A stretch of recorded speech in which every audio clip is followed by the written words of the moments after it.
Hello everyone, welcome to our channel scholar portal. দেখো, আজকে আমরা যে মডেল সেট ওয়ান যেটা আমি লাস্ট টাইম আপলোড করেছিলাম, একটা ভিডিও বানিয়েছিলাম, একটা স্যাম্পল একটা মডেল সেট যেটা বিদ্যাসাগর সায়েন্স অলিম্পিয়াডের লেয়ার ওয়ানের জন্য আমি আপলোড করেছিলাম। তো তোমাদেরকে বলেছিলাম যে তোমরা ওটা বাড়িতে প্র্যাকটিস করবে। তো যাই হোক, ওই যে পেপারটা আছে টোটাল 50টা প্রশ্ন, তার উত্তরগুলো নিয়ে আজকে আমি আলোচনা করছি। তো তোমরা এই ভিডিওটা খুব ভালো মতো দেখবে এবং তোমরা মিলিয়ে নাও যে তোমরা কে কত পেলে বা কত আনসার করেছিলে, সেটা কিন্তু কমেন্ট বক্সে লিখবে। আমাদের ডিসক্রিপশন বক্সে হোয়াটসঅ্যাপের গ্রুপ থাকবে, সেখানে গিয়েও জয়েন করো, তোমরা কিন্তু জানাতে পারো। ওকে, তো চলো আমরা তাহলে প্রশ্ন উত্তরগুলো আমরা দেখে ফেলি। আমি উত্তরগুলো এখানে জানিয়ে দেবো, তোমাদের যদি কোনো কনফিউশন থাকে বা কোনো কোথাও কোনো ডাউট থাকে সেটা জানাতে পারো। ওকে, দেখো, প্রথম প্রশ্নে বলেছে যে জাস্ট মিনিট দাঁড়াও। হ্যাঁ, প্রথম প্রশ্ন বলেছে চারটি বিভিন্ন ধাতুখণ্ডের প্রত্যেকের ভর 100 গ্রাম। প্রত্যেক খণ্ডের উষ্ণতা 2 ডিগ্রি সেন্টিগ্রেড বৃদ্ধি করা হলে কোন ক্ষেত্রে তাপ সবচেয়ে কম লাগবে? ঠিক আছে, দেখো, আমরা জানি যে তাপ গৃহীত বা বর্জিত তাপ আমরা কি জানি, H=m ইন্টু এস ইন্টু কি টি, তাই তো? তো দেখো, এইচ যেটা, এম হচ্ছে কি আমার ভর, এস হলো আপেক্ষিক তাপ, আর টি হলো আমাদের উষ্ণতার বৃদ্ধি বা হ্রাস। তো এখানে দেখা প্রত্যেকেরই ভর বলেছে এম, তার মানে এমটা কিন্তু ফিক্স, আর টিটাও কিন্তু ফিক্সড, তাই না? তার মানে কি ডিপেন্ড করছে কি, এস এর উপরে বা আপেক্ষিক তাপের উপর ডিপেন্ড করে। তো সীসার আপেক্ষিক তাপ বাকিদের থেকে কিন্তু কম হয়, সেটা একবার দেখে নেবে, তোমরা বই থেকেও দেখে নিতে পারো, একবার চেক করে নিও। সেই জন্য সঠিক অপশন হয়ে যাবে একের এ, মানে সীসার ক্ষেত্রে কিন্তু তাপ সবচেয়ে কম লাগবে। তোমরা কিন্তু এই ফর্মুলা অবশ্যই কিন্তু দেখে নেবে, কারণ এটা দিয়ে কিন্তু অঙ্ক অবশ্যই আসতে পারে পরীক্ষায়। ওকে, চলো নেক্সট প্রশ্ন কি বলছে। তোমার সামনে একটা মোমবাতি জ্বলছে, তোমার সামনে একটা মোমবাতি জ্বলছে, মোমবাতিটি নেভাবার দ্রুত ও নিরাপদ উপায় কি? এখানে চারটে অপশন আছে। আপাত দৃষ্টিতে মনে হচ্ছে যে শিখায় ফু দিয়ে দেবো, তাই তো? কিন্তু এটা একটা বিপজ্জনক। মোমবাতির শিখা যদি অনেক বড় থাকে এবং তুমি কতটা সামনে থেকে গিয়ে ফু দিচ্ছ, অনেক সময় এর থেকে কিন্তু বিপদ হতে পারে। তো আপাত দৃষ্টিতে এই অপশনটা এই জন্যই রাখা হয়েছে যে এটা একটা ট্রিকি প্রশ্ন, কনফিউজ করে দেওয়ার জন্য। কিন্তু অ্যাকচুয়াল অপশন হবে শিখার মধ্যে তামার রড ধরা। কেন? তার কারণ, দেখো, তামা হলো তাপের সুপরিবাহী। তুমি যদি মোমবাতির শিখার উপর যদি তামার রডটা ধরো, তাহলে কি হবে, যে মোমবাতির শিখা থেকে যে তামার তাপটা, সেটা তামার মধ্যে দিয়ে কিন্তু প্রবাহিত হবে। তো একটা সময় পরে হবে কি, খুব দ্রুত তাপ গ্রহণ শোষণ করার ফলে তামা কি করবে, তাপটাকে শোষণ করবে। তো তাপটা দ্রুত শোষণ করার ফলে খুব কম সময়ের মধ্যে কিন্তু শিখা, মানে মোমবাতির শিখাটা কিন্তু ওর যে দীপ যে তোমার প্রাবল্যটা আছে, তা আহ, যে ও যে তোমার জ্বলছে, সেটা কিন্তু আস্তে আস্তে কমে যাবে এবং দেখা যাবে যে মোমবাতিটা কিন্তু নিভে যাবে। ঠিক আছে, তো এটা অপশন হবে শিখার মধ্যে তামার রড ধরা। 3 নম্বর প্রশ্ন, দেখো, আলোর প্রতিসরণের পরেও আলোর যে বৈশিষ্ট্য অপরিবর্তিত থাকে সেটা কি? আলোর প্রতিসরণের পরেও আলোর যে বৈশিষ্ট্য অপরিবর্তিত থাকে, যে মানে যেটা চেঞ্জ হয় না, সেটা হলো কম্পাঙ্ক। আলোর কম্পাঙ্ক কিন্তু চেঞ্জ হয় না। নেক্সট হলো কি, এ একটা ভারী বস্তু এবং তার তুলনায় একটা হালকা বস্তু বি এর রৈখিক ভরবেগ সমান। বি বস্তুর গতিশক্তি কত? তো ভারী বস্তু আর একটা হালকা বস্তু এর গতিশক্তির তুলনামূলক আলোচনাটা তোমরা বই থেকে দেখে নেবে, আমি আর ডিটেলসে যাচ্ছি না। এইটার অপশন হয়ে যাবে এ এর গতিশক্তির চেয়ে বেশি। প্রশ্নটা কি ছিল দেখো, এ একটা ভারী বস্তু এবং এবং তার তুলনায় একটা হালকা বস্তু বি এর রৈখিক ভরবেগ সমান। তো রৈখিক ভরবেগ যদি সমান হয়, তাহলে বি বস্তুর গতিশক্তি কি হবে? এ এর গতিশক্তির চেয়ে বেশি হবে, কারণ যার ভরবেগ, যার ভরটা, ভর কি হচ্ছে, যদি ক্যাপিটাল বি এর যদি ভরটা এম হয়, আর এর যদি ভরটা হয় ক্যাপিটাল এম, এম যদি লেস দেন এ ক্যাপিটাল এম হয়, তার মানে এর ভরটা, বি এর কি হচ্ছে, ভরটা কম। যার ভরটা কম, ওর গতিশক্তিটা কিন্তু অবশ্যই বেশি হবে, সেজন্য এর গতিশক্তির তুলনায় বেশি হবে। ওকে, 5 নম্বর প্রশ্ন কি বলেছে দেখো, দুটি সমতল দর্পণের অন্তর্বর্তী কোণ 60 ডিগ্রি, তাদের মধ্যে অবস্থিত কোনো বস্তুর প্রতিবিম্বের সংখ্যা কত হবে? তো দেখো, আহ, সমতল দর্পণ মানে এই যে অঙ্কটা আছে, সমতল দর্পণ, দুটো সমতল দর্পণের অন্তর্বর্তী কোণ 60 ডিগ্রি, তাদের মধ্যে অবস্থিত কোনো বস্তুর প্রতিবিম্বের সংখ্যা কত হবে? তো প্রতিবিম্বের সংখ্যা আমরা কি জানি, সূত্রটা কি আছে, দুটো সমতল দর্পণের মধ্যে যদি অ্যাঙ্গেল হয় থিটা, ঠিক আছে, তো ফর্মুলাটা কি হবে, 360 ডিগ্রি বাই, আমি অ্যাঙ্গেলটা ধরে নিচ্ছি হলো ফর এক্সাম্পল এ, ঠিক আছে, কারণ আমার এখানে থিটা টাইপ করার তো অপশন নেই, 360/a, এটা মনে করো অ্যাঙ্গেল, তাহলে 360/a -1 হয়, তাই তো আমরা জানি, সেটা আলোর চ্যাপ্টারে আমরা পড়েছি। তো এক্ষেত্রে 360/a মানে তোমার 6 হলো, তো 6 - 1, তার মানে দুটো সমতল দর্পণের মাঝখানে যদি অ্যাঙ্গেল আমার 60 ডিগ্রি হয়, তাহলে কতগুলো বস্তুর প্রতিবিম্ব তৈরি হবে, সেটা হচ্ছে 5টা, তার মানে উত্তর হয়ে যাবে বি নম্বর। ওকে, নেক্সট 6 নম্বর, ক্যালাইডোস্কোপ যন্ত্রে আয়না তিনটিকে কিভাবে লাগানো থাকে? দেখো, ক্যালাইডোস্কোপ যন্ত্রে আয়না তিনটিকে প্রিজমের আকারে লাগানো থাকে।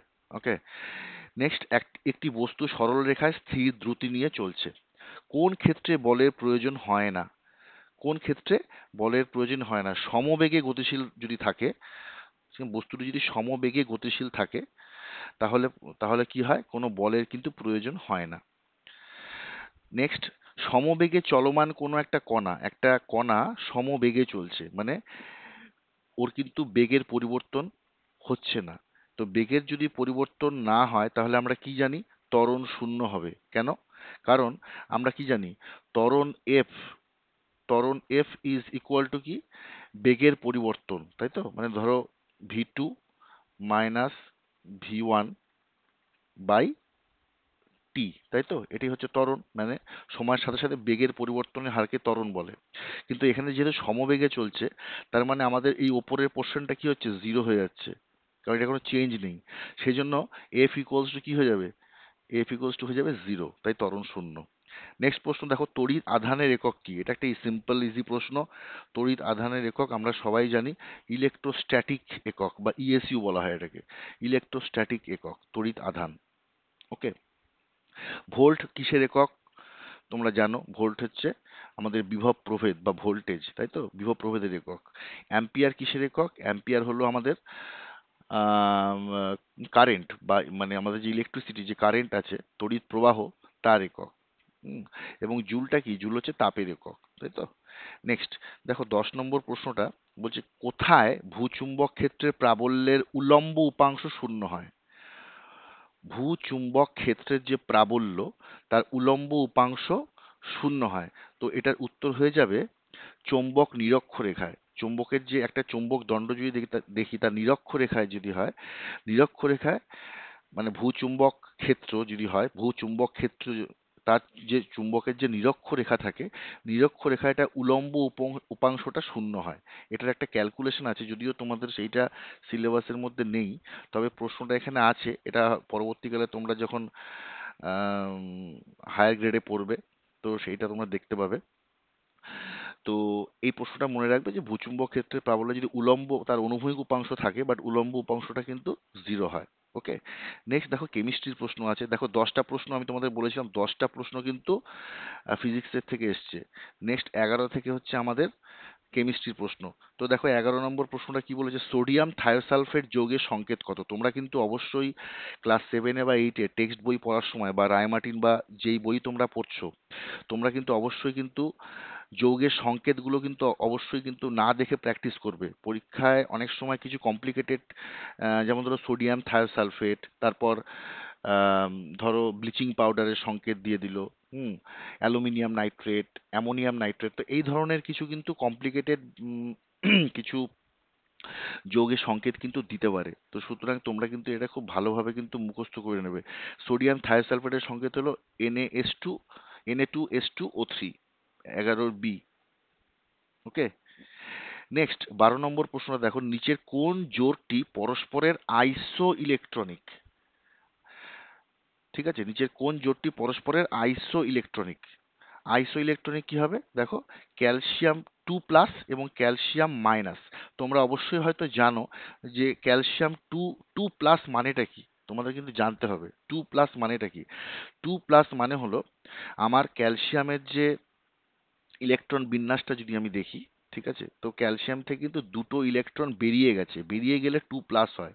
আর যখনই ক্যালসিয়ামের একটা ইলেকট্রন, ক্লোরিনের ক্ষেত্রে কি হয়েছে, এটা Cl, ক্লোরিনের ক্ষেত্রে একটা ইলেকট্রন কিন্তু গ্রহণ করেছে, গ্রহণ করে Cl- হয়েছে। ওকে, তো এটার উত্তর হয়ে যাবে Ca2+ এবং Cl-। নেক্সট দেখো 13 নম্বর প্রশ্ন, 2FeCl3 মানে ফেরিক ক্লোরাইড আর SnCl2, এসএনটা হচ্ছে তোমার এসএনটা হলো টিন। তো ফেরিক ক্লোরাইড এবং SnCl2 থেকে এই বিক্রিয়াটিতে জারক পদার্থটি কোনটি?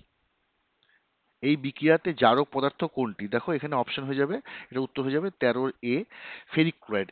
এটি হলো জারক পদার্থ, কারণ দেখো FeCl3 থেকে একটা কিন্তু Cl চলে গেছে, ওকে, গিয়ে FeCl2 হয়েছে, এবং SnCl2 থেকে কি হয়েছে, SnCl4 হয়েছে। তো FeCl3 হয়ে যাবে এখানে জারক পদার্থ। কোনটি জারণ বিজারণ প্রক্রিয়া? তোমরা জারণ বিজারণ প্রক্রিয়াটা, জারক পদার্থ, বিজারক পদার্থ, জারণ বিজারণ প্রক্রিয়াটা, এখানে অক্সিজেন আর হাইড্রোজেনের যে ভূমিকা, সেইগুলো কিন্তু অবশ্যই ভালোভাবে কিন্তু কনসেপ্টগুলো কিন্তু আবার কিন্তু ক্লিয়ার করে নেবে, যদি ভুলে যাও বা না পড়া থাকে তো। তো এইখানে কোনটি জারণ বিজারণ প্রক্রিয়া, দেখো এটা এটা হয়ে যাবে হচ্ছে ডি, HCl+AgNO3, এটা হয়ে যাবে AgCl+HNO3। ঠিক আছে, কেন কেন কেন তার কারণ দেখো, হাইড্রোক্লোরিক অ্যাসিড, এর থেকে হাইড্রোজেনটা সরে যাচ্ছে, হাইড্রোজেন সরে গিয়ে কি হচ্ছে, এজির সাথে যুক্ত হচ্ছে, ওকে, সিলভার ক্লোরাইড তৈরি করে। তো এই জন্য একটা হচ্ছে বিজারণ প্রক্রিয়া, আর একটা হলো কি আমার জারণ প্রক্রিয়া। ওকে, তো এখানে কি হচ্ছে দেখো, হাইড্রোজেন যদি যুক্ত হয় আমরা তাকে বলি হচ্ছে বিজারণ, তাই না? হাইড্রোজেন যুক্ত হওয়াকে বলা হচ্ছে আমার বিজারণ। অক্সিজেন যদি বেরিয়ে যায় তাহলে তাকে কি বলা হচ্ছে, অক্সিজেন বেরিয়ে যাওয়াকে বলা হচ্ছে বিজারণ। আবার অক্সিজেন যুক্ত হওয়াকে কি বলে, জারণ। এবং হাইড্রোজেন বেরিয়ে যাওয়াকে বলা হয় বিজারণ। তো এটা অপশন হয়ে যাবে ডি। নেক্সট দেখো, অ্যামোনিয়াম ক্লোরাইড NH4Cl এবং সোডিয়াম ক্লোরাইড মিশ্রণ পৃথকীকরণের সম্ভাব্য পদ্ধতিকে কি বলে? এই পদ্ধতিকে বলা হচ্ছে ঊর্ধ্বপাতন। অ্যামোনিয়াম ক্লোরাইড এবং সোডিয়াম ক্লোরাইড এই মিশ্রণ পৃথকীকরণের পদ্ধতিকে কি বলে? ঊর্ধ্বপাতন। নেক্সট প্রশ্ন, উত্তাপের ফলে অক্সিজেন দেয় এরূপ একটা যৌগ বলো, মানে এমন একটা যৌগ বলেছে যাকে যদি আমরা তাপ দেই যদি, তাহলে সেখান থেকে অক্সিজেন গ্যাস নির্গত হয়, সেটা কি হবে? Mercuric oxide. সেটা হয়ে যাবে তোমাদের মার্কিউরিক অক্সাইড। নেক্সট 17 নম্বর, নিচের যেটির মধ্যে বিরঞ্জন ধর্ম আছে, নিচের যেটির মধ্যে বিরঞ্জন ধর্ম আছে সেটা হলো সক্রিয় চারকোল। সক্রিয় চারকোলের মধ্যে বিরঞ্জন ধর্ম আছে। নেক্সট, টিনের প্রলেপনে ব্যবহৃত তড়িৎ বিশ্লেষ্য পদার্থটি কি? তড়িৎ বিশ্লেষণ চ্যাপ্টারটা অবশ্যই ভালো করে পড়বে, কোনটা তড়িৎ বিশ্লেষ্য পদার্থ, কোনটা তড়িৎ অবিশ্লেষ্য পদার্থ। ওকে, তো তড়িৎ বিশ্লেষণ চ্যাপ্টার থেকে এই প্রশ্নটা দেওয়া হয়েছে। তো টিনের প্রলেপনে ব্যবহৃত তড়িৎ বিশ্লেষ্য পদার্থটি কোনটি? এটার উত্তর কি হয়ে যাবে? এটার উত্তর হয়ে যাবে SnCl2। ওকে, স্ট্যানাস ক্লোরাইড। SnCl2 হলো কি? Stannous chloride. 19 দেখো, একটি মৌল M অক্সিজেনের সঙ্গে বিক্রিয়া করে একটা অক্সাইড উৎপন্ন করে, তাই তো? ধরো M অক্সিজেনের সঙ্গে বিক্রিয়া করে কি করছে, M+O2 = MO2 তৈরি করে, যার জলীয় দ্রবণ লাল লিটমাসকে নীল করে। তাহলে M মৌলটি কি? এখানে দেখো M মৌলটি হয়ে যাবে সোডিয়াম। সোডিয়াম সোডিয়াম অক্সিজেনের সাথে যুক্ত হয় করে তোমার Na2O উৎপন্ন করে, এবং এর যে জলীয় দ্রবণটা সেটা কিন্তু লাল লিটমাসকে নীল করে, তাহলে এটা হবে সোডিয়াম। নেক্সট 20 নম্বর দেখো, ইথিলিন অণুতে কি দেখা যায়? ইথিলিন যে অণু, ইথিলিনের সংকেত কি? ইথিলিনের সংকেত হচ্ছে C2H4। এটা একটা কিন্তু হাইড্রোকার্বন বলে এটাকে, ঠিক আছে, এটাকে বলা হচ্ছে হাইড্রোকার্বন। তো ইথিলিন যে আছে, মানে আমাদের তো কেমিস্ট্রিতে আমরা যদি দেখি একটা যে জৈব রসায়ন একটা অজৈব রসায়ন, এই যে ইথিলিন যেটা আছে, ইথিলিন হলো তোমার, এটা একটা জৈব রসায়নের মধ্যে পড়ে। ওকে, তো ইথিলিনের অণুতে কি দেখা যায়? ইথিলিনের অণুতে দেখা যায় সমযোজী দ্বিবন্ধন দেখা যায়। ইথিলিনের অণুতে দেখা যায় সমযোজী দ্বিবন্ধন, মানে অ্যাকচুয়ালি এটা কি হয়, তোমার C2H2, হুম, C2H2 আর তোমার এটা কি হয়, C2H2 সাথে এখানে C2H2।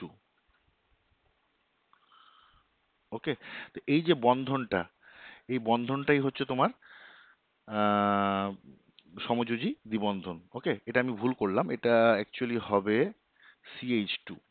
এটা হবে CH2,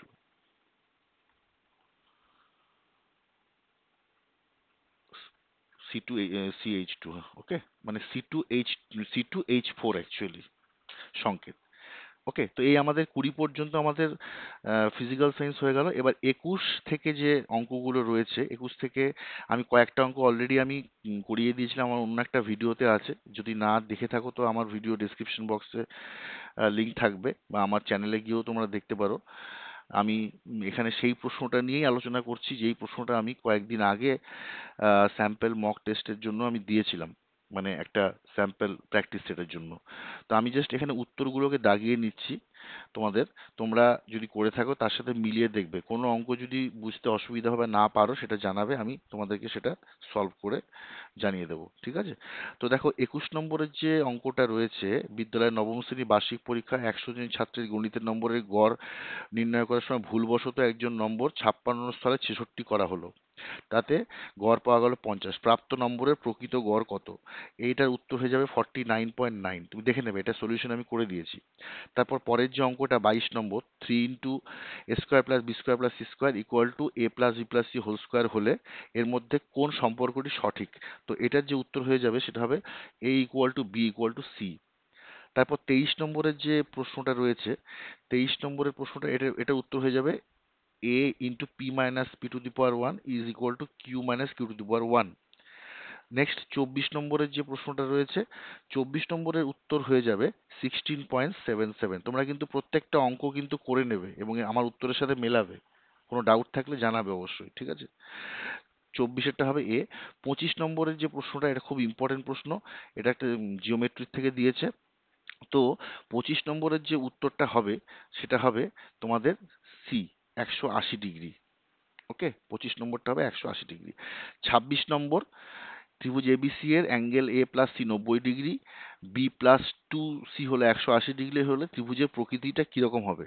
এটা করে দেখা যাবে, ত্রিভুজটা হবে সমকোণী সমদ্বিবাহু। তোমরা কিন্তু করে নেবে, এটা করে আমাকে দেখাবে, ঠিক আছে? যে যে কি হলো, কমেন্ট বক্সে জানাও যে এই অঙ্কগুলো 21 থেকে 35 পর্যন্ত অঙ্ক থাকবে, তো এই অঙ্কগুলোর উত্তর কত কত তোমাদের বেরোলো সেটা জানাও। 27 যে প্রশ্নটা রয়েছে, কোন সমকোণী ত্রিভুজের সমকোণ সংলগ্ন বাহুদ্বয়ের দৈর্ঘ্য এ ও বি, সমকোণিক বিন্দু থেকে অতিভুজের উপর লম্বের দৈর্ঘ্য পি হলে এ বি এবং পি এর মধ্যে কি সম্পর্ক রয়েছে? এটার উত্তর হয়ে যাবে 1/p² equal to 1/a² plus 1/b²। ওকে, তারপর 28 নম্বর, এ প্লাস বি প্লাস সি 0 হলে এটার ভ্যালুটা বের করতে বলেছে। তো এটার ভ্যালু হয়ে যাবে দেখো 3 হবে। ওকে, এটার ভ্যালুটা হয়ে যাবে তোমাদের 3, বের করে দেখবে। দেন 29 নম্বরের যে অঙ্কটা রয়েছে, 29 নম্বরের উত্তর হবে বি, 18a² প্লাস 32b² এর মান কত? এটা হয়ে যাবে তোমাদের বি। নেক্সট 30 নম্বর, x1 এবং x2 এর গড় হচ্ছে m1 এবং x1 x2 x3 x4 এর গড় হচ্ছে m2, তাহলে ax1 ax2 x3 by a x4 x4 by a এর গড় কি হবে? এই অঙ্কটা যদি দেখো, এই অঙ্কটার উত্তর হয়ে যাবে 1/2। এটা হবে, এটা একটু ক্যালকুলেশনটা একটু বড় হবে, তোমরা ধৈর্য ধরে অঙ্কটা করবে। দেখো আহ, এই এই পরীক্ষাটা কিন্তু গতানুগতিক স্কুলের পরীক্ষার মতো হবে না, তাই কিছু কিছু কমপ্লিকেটেড অঙ্ক বা কিছু কিছু কনসেপচুয়াল অঙ্ক বা প্রশ্ন কিন্তু থাকবে, কারণ এটা একটা অলিম্পিয়াড লেভেলের পরীক্ষা। ওকে, এবং তোমরা এখানে টপ 5 স্টুডেন্টস, তোমরা এখানে কিন্তু পরীক্ষাটায় কিন্তু অংশগ্রহণ করতে চলেছো, তাই এটা এক্সপেকটেশনটা একটু হাই থাকে যে যে যে প্রশ্নের মানটা কিন্তু কিছুটা হলেও কিন্তু একটু বেশি থাকবে। ওকে, তো তোমরা করবে এটা। নেক্সট দেখো 31 নম্বরের যে অঙ্কটা আছে, কোনো পরীক্ষায় রমেন 30% নম্বর পেয়ে 15 নম্বরের জন্য ফেল করলো, এটা কিন্তু বলছি অত্যন্ত ইম্পর্টেন্ট প্রশ্ন, একদম ইম্পর্টেন্ট। তোমরা কিন্তু এই ধরনের প্রশ্ন অবশ্যই কিন্তু পেতে পারো। ওকে, তো ভালো করে করবে, এটা উত্তর হয়ে যাবে 33%। 31 নম্বরের যে অঙ্কটা আছে, এটা উত্তর হবে 33%। তোমরা কিন্তু অঙ্কটা করবে। তারপর দেখো 32, 32-এর উত্তর হবে 27, এটা -1 হবে, -1। 32 নম্বরের উত্তর হয়ে যাবে -1। 33টা একটি সংখ্যার একক, দশক এবং শতক স্থানীয় অঙ্কের অনুপাত 1:2:3। প্রত্যেকটা অঙ্কই ইম্পর্টেন্ট এখানে দেখো। এবং অঙ্ক তিনটির সমষ্টি 12 হলে সংখ্যাটি কত? দেখো সংখ্যাটি হয়ে যাবে তোমার 642। ওকে, সংখ্যাটি হয়ে যাবে 642। তারপর দেখো 1+2xy কে দুটি রাশির বর্গের অন্তরূপে প্রকাশ করো। তো এটার উত্তর কি হয়ে যাবে? এটার উত্তর হয়ে যাবে তোমাদের 1+xy তার হোল স্কোয়ার -xy তার হোল স্কোয়ার। করে দেখবে এটা। আর লাস্ট অঙ্ক, খুব ইম্পর্টেন্ট অঙ্ক, n সংখ্যক বাহু বিশিষ্ট একটা সুষম বহুভুজের একটা বহিস্থ কোণ ও n+1 সংখ্যক সুষম একটি বহুভুজের একটা বহিস্থ কোণের অন্তর 5 ডিগ্রি হলে n এর মান কত? তো আমি দেখবে বহুভুজ নিয়ে আমি একটা ভিডিও অলরেডি কিন্তু আমার চ্যানেলে দিয়ে রেখেছি, এবং খুব ভালোভাবে ওখানে বোঝানো হয়েছে, এবং যত রকমের ফর্মুলা আছে সব বলা আছে। তোমরা না দেখে থাকলে আমার চ্যানেল থেকে কিন্তু ওই ভিডিওটা দেখে নেবে। তো যাই হোক, এই যে প্রশ্নটা আছে এটার উত্তর হবে দেখো 8টা হবে, n এর মান 8 হবে, মানে যে বহুভুজটা বেরোবে তার বাহু সংখ্যা 8 হবে, মানে ওটা একটা অষ্টভুজ। ওকে, ঠিক আছে। তো আমাদের অঙ্ক শেষ হয়ে গেল। নেক্সট আমাদের 36 থেকে 50 পর্যন্ত লাইফ সায়েন্স চলবে। তো লাইফ সায়েন্সের প্রশ্নগুলো নিয়ে আলোচনা করছি। কখনো কখনো আমাদের দাঁতের ওপর হলুদ বর্ণের ও চটচটে এক রকমের বস্তু ঢেকে যায়। আমরা দেখেছি অনেক ক্ষেত্রে এরকম কিন্তু হয়, অনেকের হয়। তো এটাকে কি বলে? দেখো এটা হচ্ছে এটাকে দন্ত প্লেক বলে। দন্ত প্লেক। আমাদের দাঁতের উপরে কি হয়, হলুদ বর্ণের চটচটে এক রকমের বস্তু ঢেকে যায়, ওটাকে বলে দন্ত প্লেক বলে। 36-এ সি হবে। নেক্সট 37 নম্বর দেখো, নিচের কোনটি লবঙ্গতে বর্তমান? লবঙ্গর মধ্যে কি থাকে? লবঙ্গর মধ্যে থাকে ইউজিনল থাকে। 37-এর এ হবে, লবঙ্গতে ইউজিনল থাকে। 38 দেখো, জলের তেষ্টা মেটাতে মরু অভিযাত্রীরা যে গাছটি ব্যবহার করে। মরুভূমিতে প্রচন্ড গরম এবং প্রচন্ড ধুলাময় একটা জায়গা, যেমন ধরো থর মরুভূমি, তো সেখানে যে যারা অভিযাত্রীরা আছে তারা যখন জল তেষ্টা পায়, সেই জল তেষ্টা মেটাবার জন্য তারা একটা গাছ ব্যবহার করে, সেটা হচ্ছে সাগুয়ারো গাছ। ওকে, সেই গাছটার নাম হচ্ছে সাগুয়ারো গাছ। 38-এ সি হবে। 39 নম্বর কি হবে? জাতীয় জলজ প্রাণী হিসাবে ঘোষিত কোনটি? নিচে যে 4টি অপশন আছে তার মধ্যে জাতীয় জলজ প্রাণী হিসেবে কে ঘোষিত? জাতীয় জলজ প্রাণী কাকে বলে? দেখো গঙ্গার শুশুককে বলা হয়। গঙ্গার যে শুশুক আছে এই প্রাণীকে বলা হয় জাতীয় জলজ প্রাণী। রক্ত তঞ্চনে সাহায্যকারী প্রোটিন, প্রচন্ড ইম্পর্টেন্ট প্রশ্ন। রক্ত তঞ্চনে সাহায্যকারী প্রোটিন, এটা কি হবে? এটা উত্তর হয়ে যায় ফাইব্রিনোজেন। তোমরা অবশ্যই আশা করি লাইফ সায়েন্সে পড়েছো। লাইফ সায়েন্সের তোমার টেক্সট বইটা অবশ্যই কিন্তু ভালো করে পড়বে, তার সাথে রায়মার্টিন বা অন্য যে বই তোমরা ফলো করতে, যে যার মতো সেটা কিন্তু পড়বে, বা যেটা পড়বে খুব থরলি পড়বে। দেখো লাইফ সায়েন্সে কিন্তু একদম ডাইরেক্ট, তোমরা প্রশ্ন দেখেই বুঝতে পারছো এটা কিন্তু ডাইরেক্ট স্ট্রেট ফরওয়ার্ড প্রশ্ন করেছে, মানে যে থরলি পড়বে এখানে 15তে কিন্তু 12 বা 11 পাওয়া কিন্তু কোনো ব্যাপার না। জাস্ট ভালোভাবে পড়তে হবে, খুঁটিয়ে খুঁটিয়ে পড়বে, কিচ্ছু বাদ দেবে না। সময় যেহেতু কম, খুঁটিয়ে খুঁটিয়ে পড়ো। ওকে, তো 40-এর কি হবে? এই প্রশ্নটা, রক্ত তঞ্চনে সাহায্যকারী প্রোটিন কি? ফাইব্রিনোজেন। পরের প্রশ্ন দেখো, কোষ পর্দার মূল উপাদানগুলি কি? কোষ পর্দার মূল উপাদানগুলি হলো ফসফোলিপিড এবং প্রোটিন। ওকে, ফসফোলিপিড এবং প্রোটিন। নেক্সট দেখো 42 নম্বরের প্রশ্ন, একটা প্রকৃত সিলোমবিহীন প্রাণী কি? একটা প্রকৃত সিলোমবিহীন যে প্রাণী হচ্ছে হাইড্রা। হ্যাঁ, দেখো কেঁচো বা আরশোলা বা অক্টোপাস, সিলোমটা কাকে বলে? বাইরে যে সুরের মতো যে সামনের দিকে থাকে তাকে বলা হচ্ছে সিলোম। হাইড্রা কিন্তু এরকম কিছু থাকে না, তাই প্রকৃত সিলোমবিহীন প্রাণী কি হবে? হাইড্রা হবে। ওকে, নেক্সট 43, হ্যান্ড স্যানিটাইজারে ব্যবহৃত মূল জীবাণুনাশক উপাদানটি কি? আমরা যখন কোভিড হয়েছিল তখন আমরা স্যানিটাইজার ইউজ করতাম, তাই তো? কোভিড থেকে বাঁচার জন্য আমরা যেখানে যেতাম, আমরা মুখে মাস্ক পরতাম আর হাতে কি হতো? স্যানিটাইজারটা ইউজ করতাম। তো স্যানিটাইজারটা বেসিক্যালি কি কি থাকে ওর মধ্যে? দেখো বেসিক্যালি ওখানে ওটা একটা ইথাইল অ্যালকোহল। মূল যে জীবাণুনাশক যে উপাদানটা সেটা হচ্ছে কি? Ethyl alcohol. নেক্সট 44 নম্বর দেখো, গ্রিন টিতে কোন ভিটামিন থাকে? গ্রিন টি এর মধ্যে কোন ভিটামিন থাকে? সেটা কি হবে? Vitamin K. গ্রিন টিতে কি থাকে? Vitamin K. নেক্সট, যে সমস্ত জীব সমুদ্রের গভীরে নিজেদের দেহে আলো তৈরি করে তাদের কি বলে? তাদেরকে বলে হচ্ছে আমার বায়োলুমিনিসেন্ট। এই সমস্ত জীবরা সমুদ্রে যারা গভীরে থাকে তাদের নিজেদের দেহে কি করে? একটা আলো তৈরি করতে পারে, এদেরকে বলা হয় বায়োলুমিনিসেন্ট বলা হয়। ওকে, তো এটা 45 নম্বরটা হয়ে যাবে উত্তর সি। নেক্সট 46, দেখো নিচের কোন উদ্ভিদটি জলে যেমন দূষণ ঘটায় তেমনি জল দূষণেও নিয়ন্ত্রণ করে। মানে জলটাকে দূষিতও করছে, আবার জল দূষণও কিন্তু নিয়ন্ত্রণ করছে, দুটো কাজই করছে। এটা কে? কচুরিপানা। কচুরিপানা কিন্তু জলটাকে দূষণও করছে, আবার কিন্তু জলের দূষণও কিন্তু নিয়ন্ত্রণ করে। ওকে। নেক্সট দেখো 47 প্রশ্নটা, বায়োডিজেল তৈরি হয় কি দিয়ে? বায়োডিজেল যে হয় সেটা কি দিয়ে তৈরি হয়? প্রাণীদের যে চর্বি ও ভেজিটেবল তেল থেকে বায়োডিজেল বায়োডিজেল তৈরি হয়। ওকে। 47-এ সি হবে। লুপ্ত হয়ে যাওয়া প্রাণীর পায়ের ছাপকে কি বলে? লুপ্ত হয়ে যাওয়া প্রাণীর পায়ের পায়ের ছাপকে বলা হয় জীবাশ্ম। যেমন ধরো আর্কিওপটেরিক্স, আমরা পড়েছিলাম 6, 7, 8-এ যে আর্কিওপটেরিক্স যে আছে, তো এর যে এই যে এটা একটা লুপ্ত প্রাণী, কিন্তু ওর যে পায়ের যে ছাপ, ওই পায়ের ছাপকে কি বলছি আমরা? জীবাশ্ম বলছি। বিভিন্ন ভূতাত্ত্বিকবিদ যারা রয়েছে তারা তো বিভিন্ন ঐতিহাসিক জায়গায় গিয়ে তারা তো এই সমস্ত জিনিস নিয়ে রিসার্চ করে।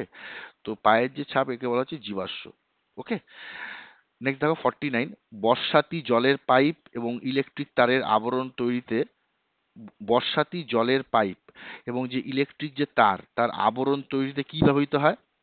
তার আবরণ তৈরিতে পিভিসি ইউজ করা হয়। পিভিসি, এই পিভিসিটা কি? Polyvinyl chloride. ঠিক আছে, এটা এটা কিন্তু পিভিসি ফুল ফর্মটা হচ্ছে পলিভিনাইল ক্লোরাইড। দেখবে তোমরা এই টার্মটা হয়তো শুনেছো। তো জলের পাইপ বা ইলেকট্রিক তারের যে আবরণটা এটা হচ্ছে পিভিসি দিয়ে তৈরি। ওকে। নেক্সট লাস্ট প্রশ্ন দেখো, বাষ্পমোচনের হার বাড়ে কিভাবে? বাষ্পমোচনের হার কিভাবে বাড়লে? যদি বায়ু প্রবাহ বাড়ে তাহলে কিন্তু বাষ্পমোচনের হারটা কিন্তু বাড়বে। 50 নম্বরে হবে হচ্ছে ডি। ওকে। বাষ্পমোচনের হারটা কিভাবে বাড়ে? বায়ু প্রবাহ বাড়লে বাষ্পমোচনের হার বাড়ে। তো দেখো বন্ধুরা, এই ছিল আমাদের 50টা প্রশ্ন। তোমাদের পরীক্ষায় কিন্তু এইরকম ক্যাটাগরিরই কিন্তু প্রশ্ন আসবে। মানে 15টা ভৌতবিজ্ঞান, 15টা জীবনবিজ্ঞান, সরি 20টা ভৌতবিজ্ঞান, আর 15টা করে অঙ্ক আর জীবনবিজ্ঞান। তো তোমরা এই ধরনের প্রশ্ন আমি যদি আবার পাই তাহলে আবার অবশ্যই আমি তোমাদের সামনে আনবো। ঠিক আছে, তবে তোমরা কিন্তু বইগুলো ভালো করে খুঁটিয়ে খুঁটিয়ে পড়ো। আর আমার ডিসক্রিপশন বক্সে আমার হোয়াটসঅ্যাপ গ্রুপের লিংক থাকবে, সেখানেও কিছু কিছু টেস্ট এখন অলরেডি নেওয়া শুরু হয়েছে বা হবে। তো তোমরা কিন্তু সেখানেও জয়েন করতে পারো। আহ, ওখানেও আমরা কিছু কিছু স্টাডি ম্যাটেরিয়াল বা পরীক্ষার কিছু টিপস আমরা ওখানে দিচ্ছি। তো আশা করি সেগুলো তোমাদের খুব হেল্পফুল হবে। ওকে। তো আজকের ভিডিওটা এই পর্যন্তই। পরবর্তীতে নেক্সট আমি ভিডিও যেটা আপলোড করব সেটা চেষ্টা করব যে লাইফ সায়েন্সের উপরে কোনো ভিডিও আপলোড করার। ওকে, লাইফ সায়েন্সের কোনো একটা চ্যাপ্টার নিয়ে আমরা আলোচনা করব। ঠিক আছে। ওকে, তাহলে তোমরা ভালো করে পড়াশোনা করো। আর আমার শুভ কামনা তোমাদের সবার সাথে রইলো। তোমরা সবাই যাতে লেয়ার ওয়ানটা ক্লিয়ার করতে পারো। ওকে। আমার চ্যানেলটা এবং আমার ভিডিওসগুলো যদি ভালো লাগে তাহলে অবশ্যই লাইক, কমেন্ট আর শেয়ার করতে ভুলো না। আর বন্ধুদের মধ্যে যত পারো শেয়ার করে দাও। আমাদের কাজটা হলো যে যতটা যত যত স্টুডেন্টদের বা ভিএস অ্যাসপিরেন্টের হেল্প হেল্প হয় এই ভিডিও থেকে যদি হয়, তাহলে সেটাই হবে খুব আনন্দের, তাই না? ওকে, চলো। Thank you very much for watching the video. Thanks.